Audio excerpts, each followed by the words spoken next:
All right. Well, fearing the Taliban's takeover, thousands have attempted to flee Kabul, hundreds packing into U.S. cargo jets to escape Afghanistan. Our next guest was lucky enough to board one of those jets along with her husband and has made it safely to the U.S. Afghan pop star and singer Aryana Saeed joins us now. Aryana, thank you so much for being here. God bless you. We're glad you and your husband made it out safe. If you would, share with us your experience about what it was like in those final days being in Kabul and getting out. Good morning to you all. Thanks for having me. Getting out of Kabul was an absolute horrifying experience for me, but I'm very grateful, that I'm alive. But to be quite honest with you, I'm quite worried and concerned about all those millions of people who are left behind in Afghanistan and they have nowhere to go to. My heart just bleeds for them, and the situation in Afghanistan right now it's really concerning. People, the day I was coming, there was like thousands and thousands of people at the airport trying to get into the planes on top of each other. Kids were crying and screaming. So many, like thousands of people from provinces, they've come to Kabul and they don't have shelters. They don't have food to eat. The situation is really, really bad. It's really bad. Aryana, thank you so much for joining us on the show. By the way, I've seen so many of your music videos. I know how popular you are around the world, and especially in that area of the world.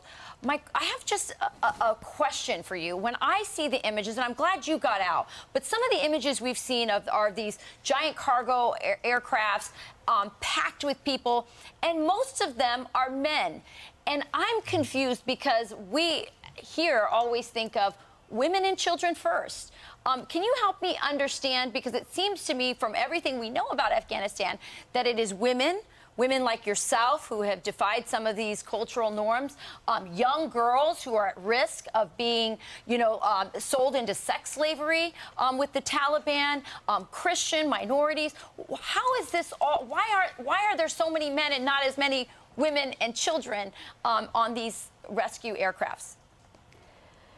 You know what? You are absolutely right. I totally agree with you on this. Well, the priority for America right now is to get out only the American citizens, people who have American citizenship or the passport. Right. And unfortunately, even those with a passport, with the citizenship, they cannot get to the gate where there is the American military base with the planes, with the C-17, so they can get them out. And all these other people from every part of Afghanistan, and most of the men, as you said, they have rushed into the airport and they're trying to get out of there. And obviously, it's understandable as well, because they're all, they all fear for their lives, and they're taking any risk, but the only thing on their minds is just to get out of Afghanistan, because they're scared of Taliban. The Taliban don't have a good history in Afghanistan, and with everything that they did 20 years ago, they fear that all that will happen all over again, which is really sad and unfortunate. I mean, it's very unfortunate to see that the entire world left Afghanistan in a situation like this. They let Taliban take over a country in a span of a few days, and in a matter of a few hours, I was in Kabul when Taliban just took over and they started walking to the airport. When I had a flight on the 15th of August, I was supposed to fly out, and then we heard like shootings, and then within a span of a few minutes, the entire airport was empty of the staff and the security. They just ran away. They left the airport to the people. And then the people rushed into the planes, and each and every plane was like filled with thousands of people, and there was no room, there was no oxygen to breathe. Kids were crying and screaming, the women were crying, and it's all a chaos. It's a chaos, and I don't understand how can that happen. What kind of a game is being played in Afghanistan right now? We're all confused about it, but it's just very unfair for the people of Afghanistan. it's unfair for the U.S. Army, for all those lives that were lost in Afghanistan over the years. What about them? Like, the world has forgotten why they went to Afghanistan initially. What was their plans? They were there to get rid of Al-Qaeda and get rid of Taliban. And then 20 years later, after all this money, the millions and trillions of dollars that were spent in Afghanistan, all the lives that were lost, they would just suddenly leave Afghanistan in chaos and they come back. And I understand and I appreciate the fact that they're trying to get the U.S., the citizens, civilians with a passport out. But what about the millions of people that we would be left behind in Afghanistan and they have nowhere to go to?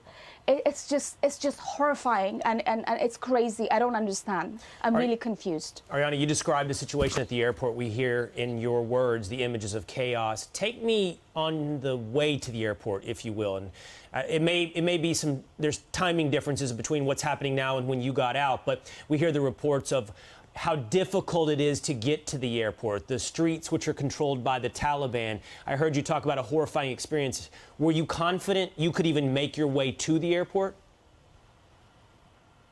Oh my God, not at all. You know what, as I mentioned earlier, on the 15th of August, I was supposed to have a flight at 8 p.m. In the evening with a commercial flight. So 2 o'clock in the afternoon, we went to the airport a bit earlier, because the airport was in chaos. And unfortunately, as I mentioned, the security and the staff of the airport left the airport for the people, and the airplanes got filled up with people and there was no space for anybody, and the plane didn't take off because obviously the pilots ran away as well because they were scared, because there was people inside the planes with guns. They were armed. And so we had no choice but to try to get out of the airplane on the 15th of August, which was big risk for me because I have been a direct target of Taliban for the past few years, because besides the fact that I'm a singer and I've been a judge on the biggest music show in Afghanistan, I've also been a very outspoken women's rights activist, and I have talked against them and I have posted against them for so many years now, and if they would catch me alive, God knows what they would do to me. I was, so we heard that the Taliban are walking towards the airport. So I was thinking with my fiance, if I stay here inside the airport and if they come inside and they ask for names and for identities, the first person that they would catch would be me and my fiance. So this is like around 10 or 11 o'clock at night. So we decided to walk out of the airport. So unfortunately, there's only one road that you can walk outside the airport or come into the airport, and we had to go through that road, even though we had heard that the Taliban are walking towards the airport. We had no other option.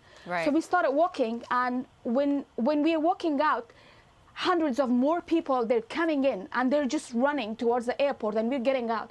So we reached the end of the road and suddenly we hear gunshots like right in front of us, like 2 meters away. And then we have a video of that, that we can share with you guys later on if you wanted to. So there's gunshots, and then one of I'm not sure still if this was a security person or if this was a Talib. I'm really confused. So one of them just run towards us with a huge gun in his hand, and he's like, "Where are you going?" in Pashto language. And we're like, we're just trying to get out. And I was lucky that, in Afghanistan right now, the hijab that women wear, I was wearing that. You could only see my eyes with glasses, and I was trying my best to hide myself as much as I can. And my fiance also the same thing. So he was like, "Where are you going?" I said, "We just want to get out of here. We just want to get out." He said, "Okay, get out." And he was shouting and he was rushing us. And then my fiance asks him, he's like, "Do you belong to the security team?" And first he didn't understand what he means. He's like, just get out of here. And then he says, "It's okay, look, the Taliban is standing with us as well." And then I look around and I see a group of entire Taliban, with one of them probably being the leader. He's wearing white clothes and he has his hands behind him, and he's like thoroughly scanning people. Like, he looked at me, I remember, like I'm shivering right now when I talk about this. He looked at me like we met eye to eye, and then quickly I looked away because I was scared of him recognizing me somehow. And then there was like gunfires, like we walked through the gunshots, thousands of people there. They were like shooting in the air to scatter people, the people who were trying to get to the airport. So somehow, you know, we managed to get into a car that my fiance's cousin had brought, you know, to rescue us from there. And then the next day, so basically that night, he took us to his house. We get to his house, and then the next morning we wake up and we see a bunch of Taliban coming to the same area where we're hiding. And then there's news of them searching house to house. And then again, we're left, you know, all in fear and scared, thinking, okay, what if they come to this house and then they recognize me? What do we do? Aryana, real quick, we're almost out of time. How did you then get back to the airport? Just real quick. Yeah, so basically, the next night at about 11 o'clock at night, we tried to make a trip to the airport no matter what happens. We took 2 cars, me in one car and my fiance in the other car with some women and children. And we went past through 5 Talib security checks. And one of them stopped our car, but he put the little light inside the car. And when he saw a child with me, he said, okay, go. Wow. And then we went through, we went through the checkpoints and then got to the other side of the airport where the U.S. military base is, and it's called Kaya. There's a little metallic door that you have to go through inside the base. But unfortunately, that road is like really little and filled with thousands of people waiting to get inside. And then it was a nightmare to get through all these people to the gate. And then we got to the gate and showed them our passports. And initially, they were not letting us in because I have a UK passport, not an American. And my fiance is Afghan-Canadian. But then there was one translator who recognized us. He was Afghan, and he told the soldiers, look, this is a famous singer in Afghanistan, and you need to get her out of here. Right. Then they were nice enough to let us in, and that's how it we sounds got harrowing, Aryana, and we're so glad that you're safe, and we know your millions of fans are as well. I know that you're just wearing right now, the only thing you have is the T-shirt that you're wearing as far as clothing, I've been told. And we wish you just the best, and we hope that you will continue to be a voice for women and women's rights in Afghanistan. Sure, go, really quick. Thank you so much. Thank you. I have one more message to give to the world. Please put pressure on Pakistan, because the main problem in Afghanistan is Pakistan. Where do the Taliban come from? Where do they get support from? How do they get trained? It's all Pakistan who helped them. Please, America, please put pressure on Pakistan. And please don't forget the Afghan nation. Please, please, please. Thank you, for Aryana. sharing your story with us. We really appreciate it. God bless you. God bless you. She's so right. Pakistan's been the safe Why do we zone fund them? for the Taliban for the last 20 years. It's like fighting an enemy and then allowing to have a safe space over here where they can regroup and regather and come back. It's insane. Thank you so much for your time, Saeed, Aryana. thank you. God bless Thank you, Aryana.